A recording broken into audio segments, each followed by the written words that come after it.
Everybody, this is Shaylon. This will be my last video for today. This video will be about how to do good blog content.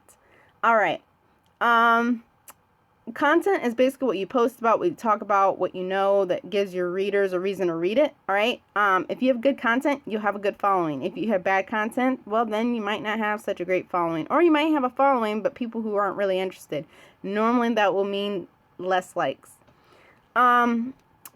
Step 1. As a fitness and health blogger, I'm going to talk about fitness and health because that's my niche. I can't really talk about other niches if I've never done it.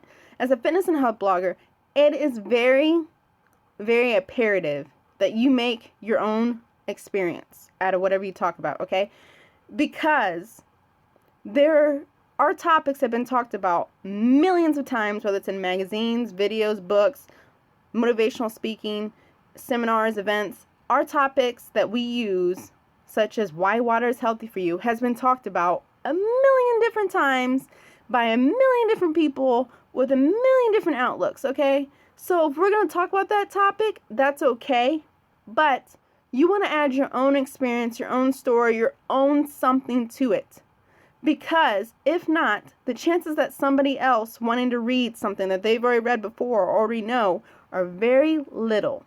So in order to get people to read why you think water is healthy, you want to add your own experience, add your own thing to it, alright? You add your own shebang. Because if you just list 10 things that make water healthy, chances are 5, 6, 7, 8, 9 times out of 10, somebody already knows this, might skim it, might skip it, or might get bored reading it. So add something that makes that water is healthy for you a good experience coming from you, or a bad experience.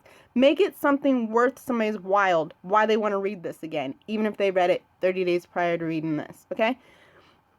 2, to make good content, you have to know what you're talking about. Most fitness and health bloggers either have a degree or certification or something that backs up how they know what they know, okay? Not all of them are right, and not all of them are good vital information. Some send you in left, some send you in right. Not all of them agree.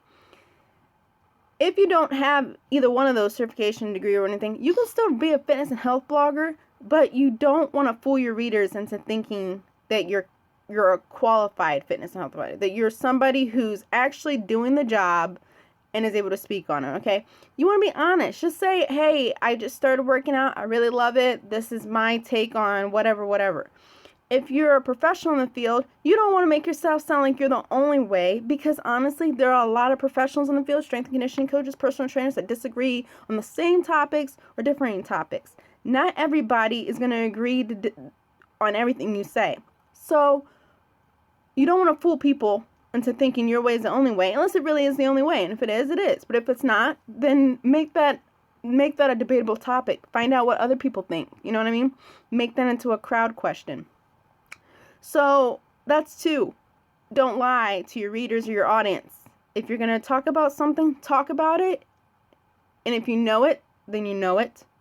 If you don't, research it, ask questions, interview, do whatever it takes, because you don't want to lie to your readers. And I specifically do be looking for sometimes for that, because I'd be thinking, this is kind of suspicious. And people will question it, because people want to know what is true, what's false, especially if they're on their own fitness journey and they never heard it before, or maybe they have. They want to question it. So be prepared for that, okay? And don't be mad at them when they do. Lastly, as a fitness and health blogger, it's very hard to get good blog content out in the first place, because we hit these roadblocks where we don't really know which way we want to go. There are so many different paths to take as a fitness and health blogger. You can talk about your weight loss journey. You can talk about CrossFit. You can talk about your swim team. There's so many things you can talk about as a fitness and health blogger.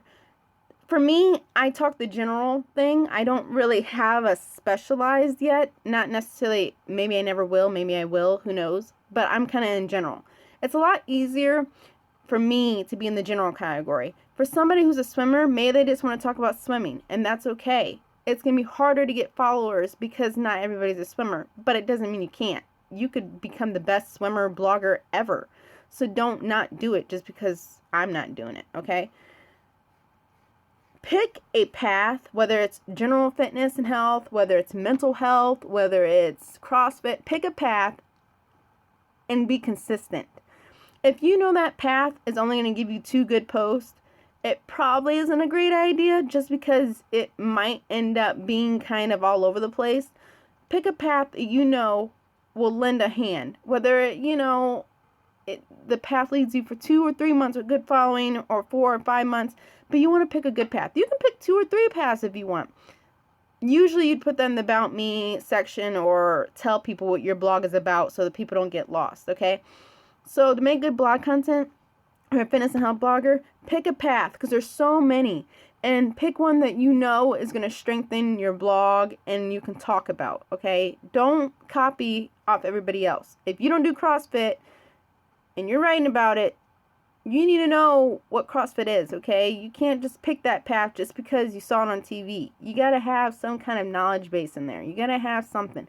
If you're picking general fitness and health like me, then you want to involve all things fitness and health. That sometimes is even harder, just because there's so many things to talk about, okay? And if you're picking something that you're really good at, like you're a good swimmer, talk about it.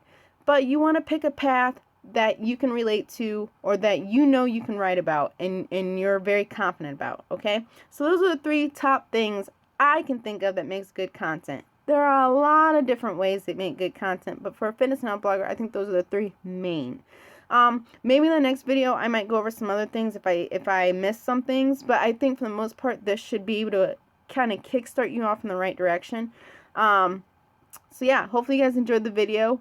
Thank you for being patient with me today, and peace out. Subscribe and follow. And yeah, follow my blog too. It's good information. I know what I'm talking about. All right, see you guys later.